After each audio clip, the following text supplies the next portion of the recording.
দেশে আমরা দুর্নীতি চাই না। আমাদের বৈষম্যমূলক পদ পদবি পরিবর্তন করা, যতদিন পর্যন্ত বৈষম্যমূলক পদ পদবি পরিবর্তন করে আমাদেরকে সচিবালয়ের ন্যায় পদ পদবি দিতে হবে।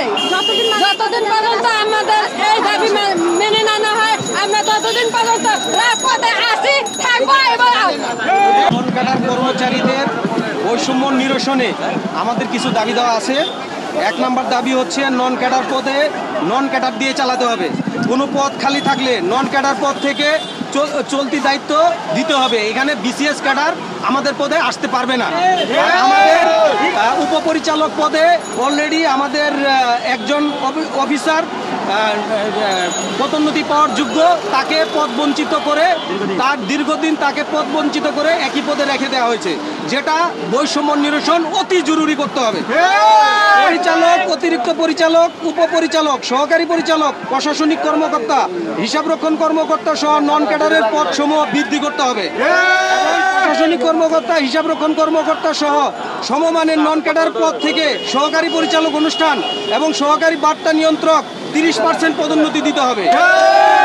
নিয়োগ বিধিতে পূর্বের সুযোগ সুবিধা বহাল রেখে নতুন পদ বৃদ্ধি সহ নন ক্যাডারের নিয়োগ বিধি যুগোপযোগী ও নন ক্যাডার কর্মচারী বান্ধব করে দ্রুত বাস্তবায়ন করতে হবে।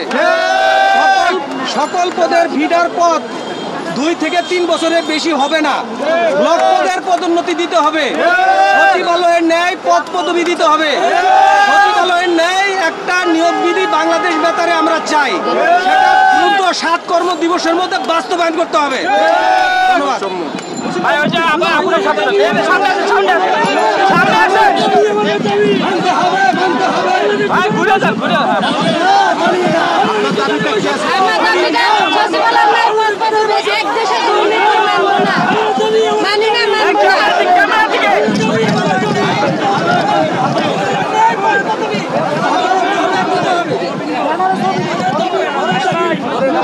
আমাদের প্রধান উপদেষ্টা স্যার বলছে যে আমাদের বাংলাদেশের এক পরিবারে এক দেশে তাহলে 2 রকম পদ পদবি কেন থাকবে? সচিবালয় এক ধরনের পদ পদবি, আমাদের এক ধরনের পদ পদবি।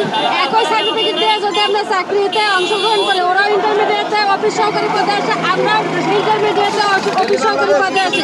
ওরা 5 বছর পর 10ম গ্রেডে চলে যায় প্রশাসনিক কর্মকর্তা। আমরা 5 বছর কেন আমরা পদোন্নতি পাই না? এজন্য বলতে চাই যে এক দেশে আমরা দুর্নীতি চাই না, মানি না, মানবো না।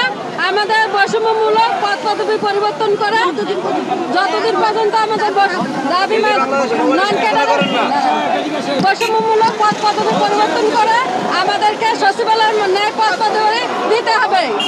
যতদিন পর্যন্ত আমাদের এই দাবি মেনে না হয় আমরা ততদিন পর্যন্ত রাজপথে আসি থাকবো। এবং আরেকটু বলি, আমাদের নন ক্যাডার পদে উপপরিচালক, ডিডিএ এবং অতিরিক্ত পরিচালক ডিএ, এটা হচ্ছে আমাদের নন ক্যাডারের পদ এবং এটা আমাদের পদ থেকে যায়। এটাতে কেন বিসিএস এর অংশগ্রহণ করে? আমরা এটা মানি না, মানবো না। এটা আমাদেরকে দিতে হবে, আমাদের পদ আমাদেরকে দিতে হবে।